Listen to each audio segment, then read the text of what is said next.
Agora eu quero falar sobre uma parte muito importante da constelação, que a gente chama das 3 ordens do amor, ou, se você quiser, as 3 leis do amor, com a visão do Bert Helling dentro de uma constelação familiar, tá? E essas ordens, se você perceber, elas têm lógica e elas se casam uma com as outras. E você já vai de cara perceber uma série de coisas na sua vida que você pode transformar, mudar e entender até por que você tem dificuldades, problemas, doenças, de todos os segmentos, em vários setores, simplesmente porque a gente não observa de uma maneira tão simples, da forma com que Bert Helling traz pra gente, tá? Então a primeira ordem do amor é a ordem do pertencimento, O que é isso, Você se sentir pertencendo a algum lugar, pertencendo à sua origem, que no caso é a sua família, tá? Então todos têm o direito de pertencer àquele sistema familiar. Toda vez que a gente tira uma pessoa do sistema familiar, e isso acontecia muito no passado e infelizmente continua acontecendo, pessoas no qual você não considera iguais ou da sua origem. Por exemplo, uma coisa que acontecia com mais frequência no passado, uma mulher que tinha um filho sem casar. Aí o pai expulsava ela de casa, renegava ela e ela tinha que ir embora com o filho dela e tudo mais. Uma criança, quando tinha um problema mental, a família geralmente escondia, morava em outra casa e às vezes ficava largada, ou não era como hoje em dia, que você tem uma série de associações, você tem uma série uma série de associações, é isso mesmo, uma série de terapias, uma série de coisas que inclui a pessoa não só no âmbito da família, mas como no âmbito social, Um bêbado, uma pessoa que tinha algum tipo de vício, Então eu até costumo brincar, quando a pessoa é bêbado pobre, falava que era vagabundo, Não entendia como uma doença, no qual você tem uma dependência química ali, Mas se fosse rico, era excêntrico, bebe socialmente, Então tem essa diferença, tá? Então vamos lá,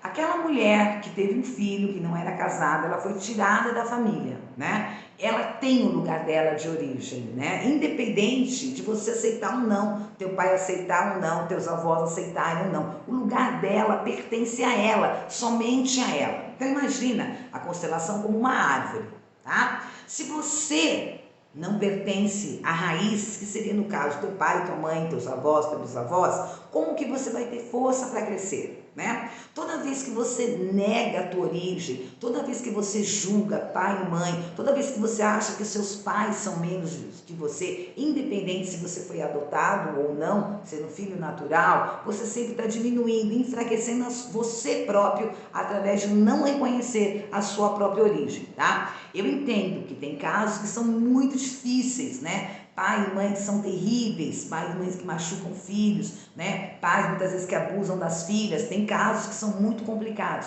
Mas a gente não está falando aqui, do que aconteceu, do crime, da apatia desse pai, dessa mãe, da rejeição do pai e da mãe. A gente está falando que como no papel de pai, no papel de mãe, eles fizeram algo que jamais ninguém poderia fazer para você. Por exemplo, então vamos lá. A gente sabe que para qualquer criança nascer, a gente precisa de um espermatozoide e de um óvulo, Então precisa ali de uma interação feminina e uma interação masculina para que as coisas aconteçam fisicamente falando, tá? Então vai lá o espermatozoide, atinge o óvulo. Nesse momento exato da concepção, que é quando há uma explosão, como uma explosão atômica, só que num grau muito pequeno, ali começa a se gerar a vida. Olha que coisa maravilhosa, Se fosse o seu pai com outra mulher, não seria você. Se fosse a sua mãe com outro homem, não seria você. Então, naquela explosão, naquele momento exato da concepção, pai e mãe foram perfeitos no sentido de dar a coisa mais importante que você tem, que é a vida. Eu acho que todo mundo, concorda unanimamente, que a coisa mais importante que a gente tem é a própria vida, E sem ter esses elementos físicos, terrenos, papai e mãe, não teria como você existir. Então você vai reverenciar pela vida que eles te deram, né? Não como foi a sua vida, não os defeitos, as dificuldades, as limitações, até as crueldades dele, mas por eles darem a vida, né?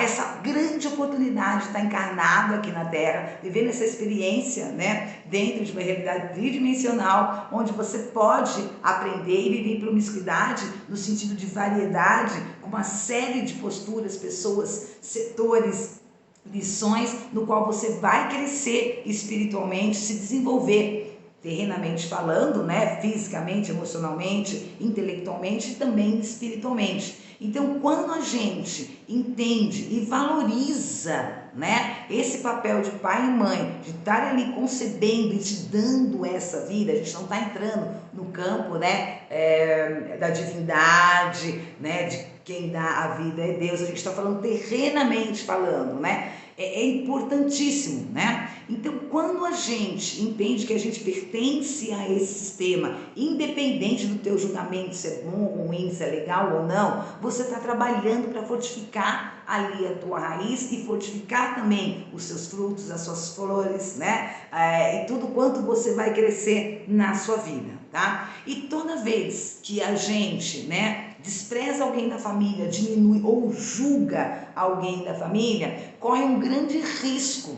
né, de você estar sabotando a tua própria energia, a tua própria família, né? Então a gente tem que entender, né, que todos têm o direito de pertencer. Se é galinha, se é piriguete, se é ladrão, se é estuprador, né?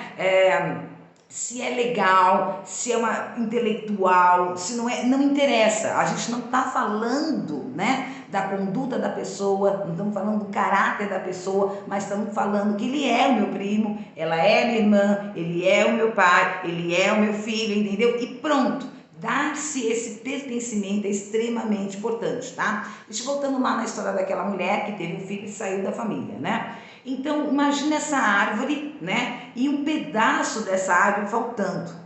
Esse pedaço, ele vai fazer o quê? Ele vai danificar, ele vai tirar energia de toda a árvore. Imagina uma árvore sem um pedaço. Vai estar faltando ali energia. E para essa pessoa que saiu da família, ela também perdeu, né, toda aquela energia da família. Toda aquela sabedoria ancestral e tudo aquilo. Não só ela, como o filho dela e os descendentes dela, todos, né? Por conta de um julgamento.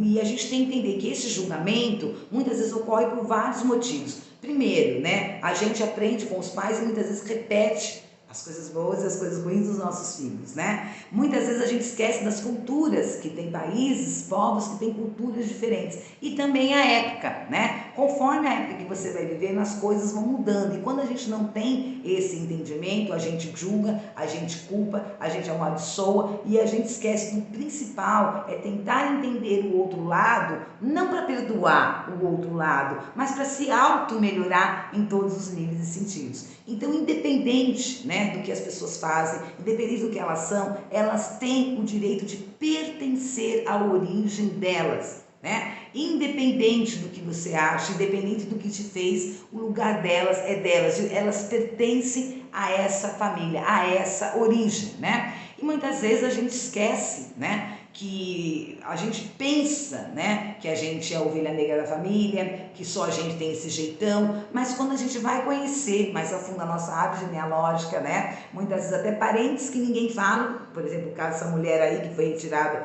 porque engravidou e sem ser casada, né, às vezes você nem sabe o nome dela, é só tia, bisavó, né, você, nunca ninguém mostrou foto dela porque rasgaram todas as fotos dela, né, ela foi, né, tirada da família, etc e tal, só que por amor você se identifica com ela e de repente você começa a mostrar na tua vida terrena dificuldades com relacionamentos. Por quê? Né? Porque a tua mãe, a tua tia-avó que foi abandonada pela família, né, ela teve uma dificuldade amorosa, ela confiou, ela acreditou em alguém, depois ela teve um filho sem ser casada e isso trouxe danos, então ela traz aquela dor, aquela mágoa da separação da família dela e pode ser que por amor você se identifique e você comece a trazer a história dela, o referencial. Porque tudo aquilo que a gente tira, que a gente não quer ver na família, no nosso sistema, ele se apresenta em alguma geração. Isso é lei, quer queira ou não queira, isso acontece. Quer você ache certo ou errado, isso acontece. Quer você saiba ou não,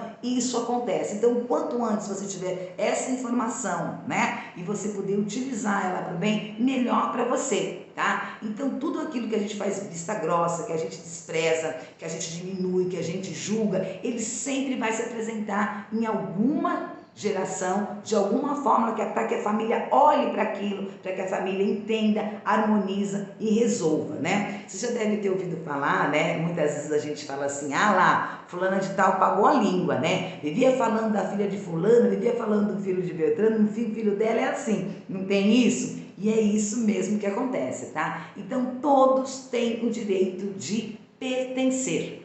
Crianças que foram adotadas, por mais que elas amem os pais adotivos, por mais que elas estejam em contato com os pais adotivos, e elas vão, lógico, né, que tem muitas coisas do jeito dos pais adotivos, vão aprender, vão ter todo um sistema, vão ter um genótipo, como a gente fala, né, um ambiente para que elas tenham semelhanças com essa família adotiva, ela sempre vai carregar a memória dos ancestrais, tá? E é muito interessante, eu posso falar por vivência própria, porque eu tenho uma filha adotiva, né? E a gente percebe como a gente é semelhante em uma série de coisas. Eu olho para ela e falo, essa é minha filha, e ao mesmo tempo quantas coisas eu também não conhecia dela e que ela trouxe da família dela, e depois eu vou contar um caso para vocês, da adoção, e que é muito forte algumas coisas em relação a isso, né? E muitas vezes, né, o adotivo, ele se sente um peixe fora d'água, né? Ele não sabe que ele é adotivo, ele parece, às vezes, até com pai e mãe, que acontece muito de ficar fisicamente parecido com pai e mãe, mas ele tem aquela, no inconsciente dele, aquela falta, aquele abandono, aquela sensação de rejeição, e muitas vezes ele não acha um lugar no trabalho, no relacionamento, na vida em si, porque ele se sente um peixe fora d'água, ele se sente afastado da origem daquela raiz, tá? Então eu espero que ficou mais ou menos claro, né, sobre a primeira ordem do amor, que é a ordem do pertencimento. E aí eu vou falar sobre as outras ordens logo mais, tá? Beijo para todo mundo e eu volto.